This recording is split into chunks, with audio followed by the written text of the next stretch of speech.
నమస్తే, welcome to the channel మనం TV. నేను పవన్. ఎక్కడైనా సరే తమ కుటుంబ సభ్యులు చనిపోతే వారికి కొన్ని గంటల వ్యవధిలోనే దహన సంస్కారాలు నిర్వహిస్తారు.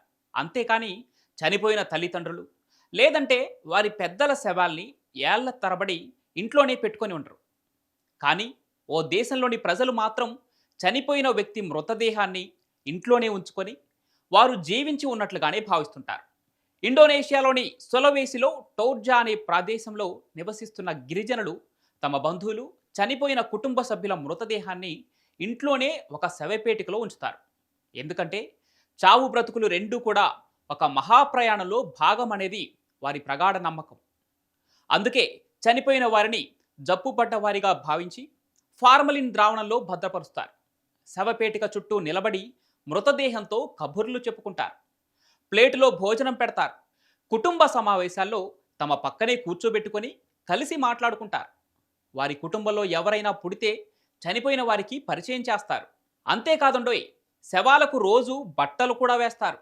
వారు బతికి ఉన్నప్పుడు మందు, సిగరెట్ లాంటి అలవాట్లుంటే అవి కూడా పక్కనే పెడతారు. అన్నిటికంటే విచిత్రమైన విషయం ఏంటంటే ప్రతి సంవత్సరం ఆగస్టు నెలలో అనే ఉత్సవాన్ని జరుపుకుంటారు. ఆ ఉత్సవంలో ఊరంతా తమ ఇంట్లో ఉన్న శవాలకు కొత్త బట్టలు వేసి బయటకు తీసుకొచ్చి ఫోటోలు కూడా తీసుకుంటారు. అలంకరించడమే కాదు, వారితో మాట్లాడుతూ ఉన్నట్లుగా, ఆహారం తినిపిస్తూ ఉన్నట్లుగా నటిస్తూ ఆనందపడుతూ ఉంటారు.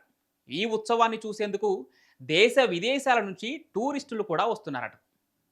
ఇదంతా చూస్తూ ఉంటే మీకు వింతగా అనిపిస్తుంది కదూ. అయితే ఆ తెగవారు ఇలా శవాల్ని ఇంట్లో పెట్టుకొని జీవించడం వెనుక మరొక విషయం కూడా ఉందట. మృతదేహాన్ని మంచిగా చూసుకుంటే వారి కష్టాలన్నీ తొలగిపోతాయని ఈ గిరిజన తెగ భావిస్తూ ఉంటుంది.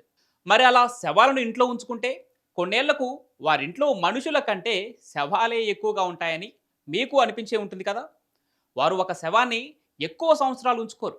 చనిపోయిన వారి ఆత్మ శాంతించిందని ఏదో ఒక రూపంలో కుటుంబ సభ్యులకు అర్థమైతే చాలు, వెంటనే మృతదేహాన్ని దహనం చేస్తారు.